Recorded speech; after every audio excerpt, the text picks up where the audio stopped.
বাৎসরিকভাবে তো অনুষ্ঠান আমাদের মডেল স্কুল থেকে হয়। আগামী দিনে আরো আমাদের সুন্দর সুন্দর প্যাকেজ। কোনো অভিভাবক যদি এসে আমাদেরকে জিজ্ঞাসা করে যে মাদ্রাসায় কি কেমন সুযোগ সুবিধা, এরপর আপনার পড়ালেখা সিলেবাস কেমন, এই বিষয়গুলো আসলে আমরা তাদের সাথে শেয়ার করার জন্য, প্রচারণার জন্য আমরা মূলত এখানে বসছি। পিঠা, তারপরে হচ্ছে ভাপা পাকোড়া ছিল একটা, তারপরে ছিল এই যে ফুল পিঠা আছে এখানে, আর হচ্ছে সবজি রোল আছে। আমরা ডেজার্ট আইটেমের মধ্যেও রাখছি, ফিরনি রাখছি, কাপ কেক রাখছি। পড়ন্ত বিকালের মিষ্টি রোদকে শেষ গায়ে মেখে এবং মহা ধুমধামের সাথে আনন্দঘন পরিবেশের মধ্যে দিয়ে শেষ হলো 2 দিনের একরা মডেল স্কুল ও মাদ্রাসার আয়োজনে গ্রামীণ সাংস্কৃতিক পিঠা উৎসব। শুক্রবার বিকাল থেকে শুরু হয়ে চলে শনিবার রাত 9টা পর্যন্ত। শনিবার শেষ দিনেও আগত দর্শনার্থীদের ভিড় ছিল উপচে পড়ার মতন। গ্রামীণ এই পিঠা উৎসবে বাড়তি নজর কাটতে আগত দর্শনার্থী হিসেবে আসে সকল বয়সী নারী পুরুষ।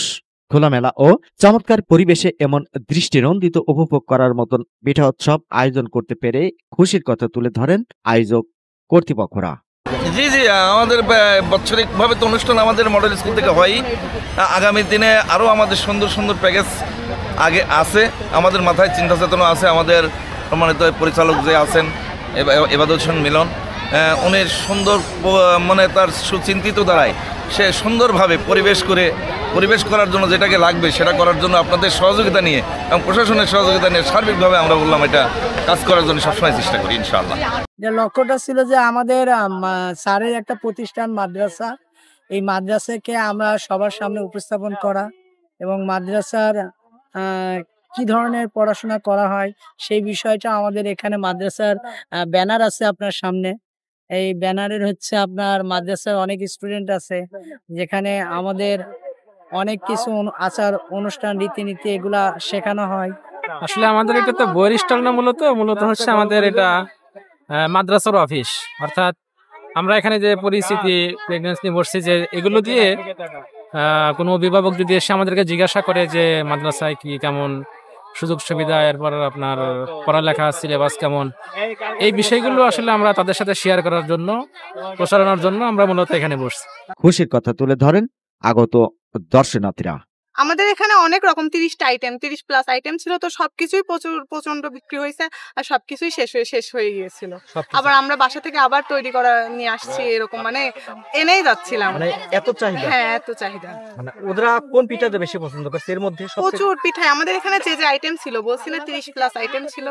আচ্ছা, এই 30 প্যাকেটের পিঠা একটু নামটা একটু বলবেন, যে আসলে অনেক মানুষ জানতে চায় আসলে এখানে কোন কোন জাতের পিঠা হয়, সেটা অনেকেই জানতে চায়। ইউনিক পিঠার মধ্যে ছিল বউ সুন্দরী পিঠা, তারপরে হচ্ছে ভাপা পাকোড়া ছিল একটা, তারপরে ছিল এই যে ফুল পিঠা আছে এখানে, আর হচ্ছে সবজি রোল আছে। আমরা ডেজার্ট আইটেমের মধ্যেও রাখছি, ফিরনি রাখছি, কাপ কেক রাখছি, আরো প্রচুর।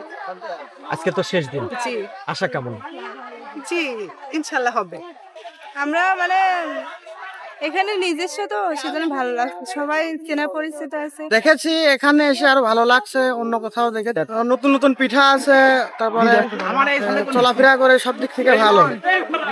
নাগরদোলা বা অন্য খেলনা সবগুলো বাচ্চাদের জন্য থাকলে বেশি ভালো হয়। এখানে আসছি, আমার এক ফ্রেন্ড আমাকে তাদের স্কুলের পিঠা উৎসবে নিমন্ত্রণ করছেন, এক কথায় দাওয়াত করছেন, তাই আর কি আসছি। ঘুরতে খুব ভালো লাগছে। এই বিকালের এই অল্প শীতের ভিতরে দেখা যাচ্ছে একটা পিকনিক কর্নার মতন মনে হচ্ছে।